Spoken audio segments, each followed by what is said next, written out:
నమస్తే, welcome to our channel. నేను అంకిత. హైదరాబాద్ కోకాపేటలో ధరలు ఆకాశాన్ని అయితే అంటుతున్నాయి. ఇక్కడ చూసుకున్నట్లయితే ప్రజెంట్ 4BHK 4.5 కోట్లు పలుకుతుందని చూడొచ్చు. అయితే రానున్న రోజుల్లో కోకాపేటలో ధరలు ఎలా ఉండబోతున్నాయి అన్నట్టు. సో ఇదే టాపిక్ పైన డిస్కస్ చేయడానికి నాతో పాటు real estate expert Sanjay Nayak ఉన్నారు. ఆయనతో మాట్లాడదాం. నమస్తే సంజయ్. నమస్కారం మేడం. ఇప్పుడు చూస్తే కోకాపేటలో అసలు ధరలు చూస్తే ఆకాశాన్ని అంటుతున్నాయి. అసలు ఒకప్పుడు ఏమనుకునే వాళ్ళం, గచ్చిబౌలి హైటెక్ సిటీలోనే కొనలేము అనే స్థాయికి పెరుగుతుంటే ఇప్పుడు వాటిని మించిపోయి కోకాపేటలో ధరలు ఉన్నాయని చెప్పొచ్చు. అసలు 4BHK తీసుకుంటేనే 4.5 కోట్లు అంటే అసలు నార్మల్ కాస్ట్ కాదని చెప్పొచ్చు. మరి ఎలా ఉండబోతున్నాయి నెక్స్ట్, ఇంకా అప్కమింగ్ ఇయర్స్లో ఇంకా ఈ కాస్ట్ పెరగబోతుందా? సో కోకాపేట అంటే అందరికి ఒకటే తెలుసు, 100 crores. జనరల్గా ఇప్పుడు అక్కడ ఉన్న ల్యాండ్ వాల్యూస్ తీసుకుంటే రీసెంట్గా నేను కూడా చాలా ఆర్టికల్ చదవడం జరిగింది. లోకల్లో ఉన్న డెవలపర్స్ బిల్డర్స్తో కూడా మాట్లాడిన తర్వాత యావరేజ్గా 70 నుంచి 80 కోట్లు ఉంది అక్కడ మినిమం ఎకరం యావరేజ్గా. సో అంత కాస్ట్ ఉన్నప్పుడు ఖచ్చితంగా ఏంటంటే మీరు అన్నట్టుగా ఆ ఏరియాకి అంత డిమాండ్ ఎందుకు వచ్చింది ఫస్ట్ అన్నది చూడాలి మనం. ఎందుకంటే హైటెక్ సిటీ గచ్చిబౌలి అనేది విపరీతమైన డెవలప్మెంట్స్ అయినాయి. ఆ తర్వాత ఇప్పుడు ఫైనాన్షియల్ డిస్ట్రిక్ట్ కోకాపేట ఏరియా అన్నది ఇప్పుడు ఎమర్జింగ్ మార్కెట్, అది చాలా హై స్పీడ్లో పెరిగిందనమాట. సో అక్కడ ఎందుకు అంటే ఐటీ కంపెనీస్ అన్నీ ఇక్కడ రావడం, ఆఫీస్ స్పేసెస్ ఎక్కువ పెరగడం, పెద్ద పెద్ద హై రైజ్ టవర్స్ కట్టడం, అన్ని రకాలుగా ఎమ్యూనిటీస్ ఫెసిలిటీస్ అక్కడికి వచ్చినాయి. ఇప్పుడు దాంతోపాటు ఏంటంటే వన్ ఆఫ్ ది కాస్ట్లీయెస్ట్ ప్లేస్గా మారిపోయింది అది. అంటే ఎట్లయితే మనకి వేరే వేరే కంట్రీస్లో హై రైజ్డ్ అపార్ట్మెంట్స్ బిల్డింగ్స్ ఉంటాయో అలాంటి బిల్డింగ్స్ ఇప్పుడు కోకాపేటలో కడుతున్నారు. 60, 70, 80 ఫ్లోర్ల వరకు ప్లాన్ చేస్తున్నారు. సో ఈ ఏరియా అంతా కూడా తీసుకుంటే ఏంటంటే మనకి ఇప్పుడు నెక్స్ట్ బాగా డెవలప్మెంట్ అవుతున్న ఏరియాగా మారుతుంది. ఇప్పుడు 80 కోట్లు 70 కోట్లు ఇంతగానో ఉంది అంటే ఆ సరౌండింగ్లో అంత పొటెన్షియల్ ఉంది కాబట్టి, ఓఆర్ఆర్కి కనెక్టివిటీ బాగుంది కాబట్టి. సో ఈ ఏరియాలో ఎక్కడ తీసుకున్నా కూడా మనం ఇప్పుడు ఏంటంటే నెక్స్ట్ లాస్ట్ ఒక 10 years 20 years బిఫోర్ చాలా తక్కువ ప్రైస్ ఉండే, ఇప్పుడు మంచి రేట్ ఉంది.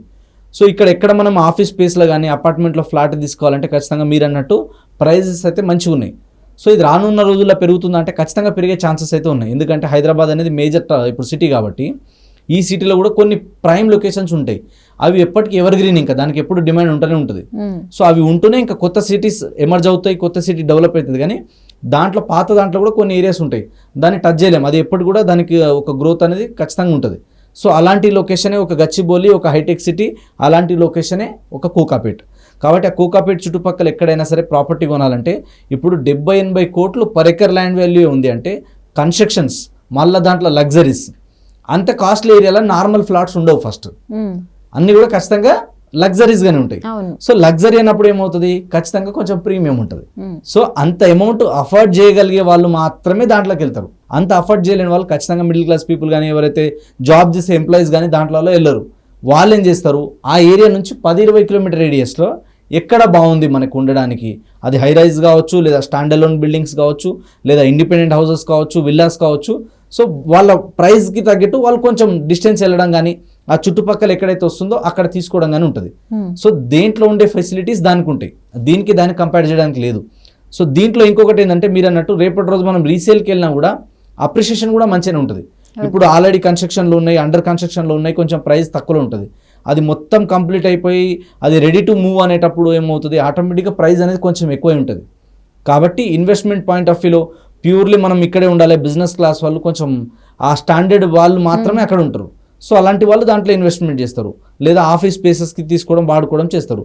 లేదంటే వాళ్ళు ఏం చేస్తారంటే అక్కడ కాకుండా సరౌండింగ్ ఏరియాలో తీసుకుంటారు. లైక్ ఇప్పుడు గచ్చిబౌలి సరౌండింగ్ ఏమేమి ఏరియాస్ ఉన్నాయి, ఇక్కడ నార్సింగి సైడ్ ఏమేమి ఏరియాస్ ఉన్నాయి, కోకాపేట అవతల సైడ్ ఏమేమి ఏరియాస్ ఉన్నాయి, చుట్టుపక్కల ఏ ఏరియాస్కి ఎక్కువ పొటెన్షియల్ ఉంది, అలాంటి ఏరియాస్ని తీసుకొని వాళ్ళు అక్కడ సైడ్ ఇన్వెస్ట్మెంట్ చేస్తారు. అక్కడ సైడ్ ప్రాపర్టీలు కొనడం కానీ, ఇల్లు కన్స్ట్రక్షన్ చేసుకోవడం కానీ ఇలా చేసుకొని దాని దగ్గరలో ఉండడానికి ట్రై చేస్తారు. సో ఈ ఏరియాలో మిడిల్ క్లాస్ పీపుల్ అయితే ఇప్పుడు కొనలేరు. రానున్న రోజుల్లో ఇప్పుడే కొనలేని సిచ్యువేషన్ ఉందంటే ఇంకా రానున్న రోజుల్లో కూడా ఇక్కడ కష్టం. కాబట్టి మన దగ్గర డబ్బులు ఉన్నాయి, మనం ఎఫర్ట్ చేయగలుగుతామంటే డెఫినెట్గా మనం వెళ్ళొచ్చు. లేదు అంత ఎఫర్ట్ చేయలేము, అంత లగ్జరీ మనకు అవసరం లేదు అన్నప్పుడు వాళ్ళు ఏం చేస్తారు, ఖచ్చితంగా సిటీ నుంచి కొంచెం డిస్టెన్స్ వెళ్తారు. లేదా ఇండిపెండెంట్ హౌస్ దొరికితే ఇండిపెండెంట్ హౌస్లో కొనుక్కునే వాళ్ళు ఉంటారు, కొంచెం కమ్యూనిటీ మంచిగా ఉంటే. లేదా అపార్ట్మెంట్లో ఫ్లాట్స్ అయితే సెక్యూరిటీ ఉంటుంది, హై రైజ్డ్ కమ్యూనిటీ అయితే అని దాంట్లో కొనే వాళ్ళు ఉంటారు. దాంట్లో కొన్ని ఎమ్యూనిటీస్ ఫెసిలిటీస్ బాగుంటాయి. దాంట్లో తీసుకునే వాళ్ళు ఉంటారు. ఏరియాకి దగ్గర ఉండాలి, నేను ఆఫీస్ స్పేస్కి పెద్ద దూరం ఉండొద్దు, ట్రావెలింగ్లో ఇబ్బంది అవ్వద్దు అనుకునే వాళ్ళు. ఇంకొందరు ఏం చేస్తారంటే లేదే మన బడ్జెట్ ఇంత సహకరిస్తలేదు కాబట్టి మనం కొంచెం డిస్టెన్స్ అయినా పర్లేదని చెప్పేసి స్టాండ్ అలోన్ బిల్డింగ్లో తీసుకోవడం కానీ లేదా చిన్న కమ్యూనిటీస్లో సెమీ గేటెడ్ కమ్యూనిటీస్లో తీసుకోవడం చేస్తారు. అది కాదు అంటే మాత్రం ఓన్లీ నాకు వచ్చే ఇన్కమ్ తక్కువ ఉంది అన్నప్పుడు ఖచ్చితంగా వాళ్ళు సిటీ దాటి ఓఆర్ఆర్ దాటి బయటికి వెళ్తే 60-70 లక్షలు ఏమైనా ప్రాపర్టీస్ వస్తున్నాయా, లేదా కొంచెం డిస్టెన్స్ వెళ్తే 20-30 లక్షలు ఏమైనా ప్రాపర్టీస్ వస్తున్నాయా, 40 లక్షల ప్రాపర్టీ కొని ఇంకో 30 లక్షలు 40 లక్షలు పెట్టి 70-80 లక్షలల్లో ఇండిపెండెంట్ హౌస్ కన్స్ట్రక్షన్ చేసుకోవడం ఇలాంటివి ప్లాన్ చేస్తారు.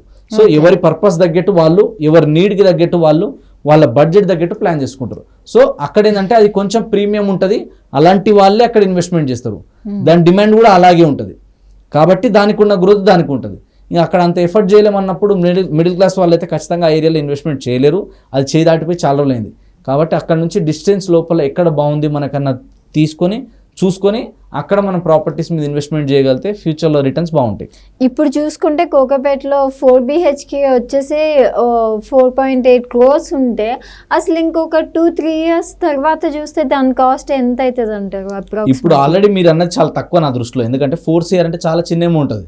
ఎందుకంటే అక్కడ ఉన్న లగ్జరీస్కి అక్కడ ఉన్న కొన్ని ఎమ్యూనిటీస్ ఉన్నాయి, కొంతమంది నాకు తెలిసిన వాళ్ళు ఉన్నారు 10 కోట్లు 15 కోట్లలో కూడా ఫ్లాట్స్ ఉన్నాయి. ఎందుకంటే దాని తగ్గట్టే ఉంటాయి ఆ లెవెల్స్, దాని తగ్గట్టే ఉంటాయి మెయింటెనెన్స్ అంతా కూడా. కాబట్టి ప్రీమియం అఫోర్డ్ చేసే వాళ్ళు దాంట్లో వెళ్తారు ఖచ్చితంగా, లేదు అంత అఫోర్డ్ చేయలేము అనుకున్న వాళ్ళు దాంట్లో వెళ్ళారు ఖచ్చితంగా. ఎందుకంటే ఆ కమ్యూనిటీ టోటల్ వేరే ఉంటుంది. సో అందులో ఇన్వెస్ట్మెంట్ చేసే ఇన్వెస్టర్సే టోటల్ డిఫరెంట్ ఉంటారు. వాళ్ళకి హై సెక్యూరిటీ ఉండాలి, మనకి ఎలాంటి ఇబ్బందులు ఉండొద్దు, ఎలాంటి బయట ప్రెజర్స్ ఉండొద్దు అన్నట్టు కొన్ని పాయింట్స్ ఉంటాయి. కాబట్టి వాళ్ళు దాన్ని అన్నింటిని చూసుకొని మాత్రమే ఇన్వెస్ట్మెంట్ చేయగలుగుతారు. సో దీంట్లో ఏంటంటే ఏరియాని బట్టి, మార్కెట్ అప్రిషియేషన్ని బట్టి, అక్కడ ఉన్న డెవలప్మెంట్ ఫెసిలిటీస్కి, మెయిన్ రోడ్కి, ఓఆర్ఆర్కి ఎంత డిస్టెన్స్లో ఉందన్న చూసుకొని, టౌన్స్కి బట్టి బిల్డర్ని రెప్యుటేషన్ని బేస్ చేసుకొని సరౌండింగ్ స్కూల్స్కి వీటికి దగ్గర ఉన్నాయి కొంచెం ఖచ్చితంగా ఇంకా పెరగడానికి ఛాన్సెస్ ఉన్నాయి. ఎందుకంటే పెద్ద పెద్ద మాల్స్ కానీ పెద్ద పెద్ద డెవలప్మెంట్ కానీ చేస్తామని గత ప్రభుత్వం చెప్పింది. ఇప్పుడు కొత్త ప్రభుత్వం వచ్చినాక కూడా ఆ సరౌండింగ్ ఏరియాలో కూడా డెవలప్మెంట్ అవుతుంది కాబట్టి ఇంకా పెరగడానికైతే స్కోప్ అనేది ఉంది ఖచ్చితంగా. ఓకే. అండ్ ఇప్పుడు మనకి చూసుకుంటే హైదరాబాద్లో ఐటీ రంగం చాలా స్పీడ్గా గ్రోత్ అయిందని చెప్పొచ్చు.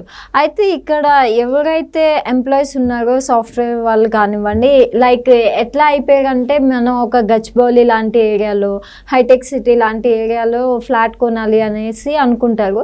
సో ఇలాంటి వాళ్ళు ఎఫర్ట్ చేయగలరా కోకాపేట్ లాంటి ప్లేస్లో? ఇక్కడ కూడా మళ్ళీ ఏమవుతుందంటే మేడం, లగ్జరీ అంటే ఖచ్చితంగా ఇక్కడ ఇంకోటి ఉంటుంది, అంత అమౌంట్ ఎఫర్ట్ చేసే వాళ్ళు యాక్టివ్ ఇన్కమ్ మీద డిపెండ్ అయ్యే వాళ్ళు కొనరు. ఓకే. అంటే నేను జాబ్ చేస్తా, నేనే జాబ్ చేస్తా, లేదా నేనే వర్క్ చేస్తా, నేను వర్క్ చేస్తేనే నాకు ఇన్కమ్ వస్తుంది అనుకునే వాళ్ళు దీంట్లో జోలికే పోరు.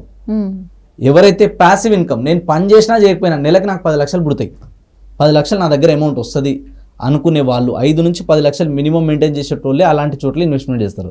అంత ఇన్వెస్ట్మెంట్ చేయలేని వాళ్ళు, యాక్టివ్ ఇన్కమ్ మీద డిపెండ్ అయ్యే వాళ్ళు పోరు. ప్యాసివ్ ఇన్కమ్ మీద డిపెండ్ అయ్యే వాళ్ళు మాత్రమే అలాంటి లగ్జరీలోకి వెళ్తారు. ఇప్పుడు 4.5 కోట్లు పెట్టి ఒక ఫ్లాట్ కొంటున్నాడంటే మినిమం ఆయన దగ్గర 1 CR కారు ఉండాలనుకుంటారు. ఆయన కనీసం 50 లక్షలు 60 లక్షల కారు ఉండాలనుకుంటారు. 50 లక్షల కారు, 4.5 కోట్ల ఫ్లాట్ ఉంది అంటే ఆయన మినిమం బ్యాంక్ బ్యాలెన్స్ ఎంత ఉండాలి?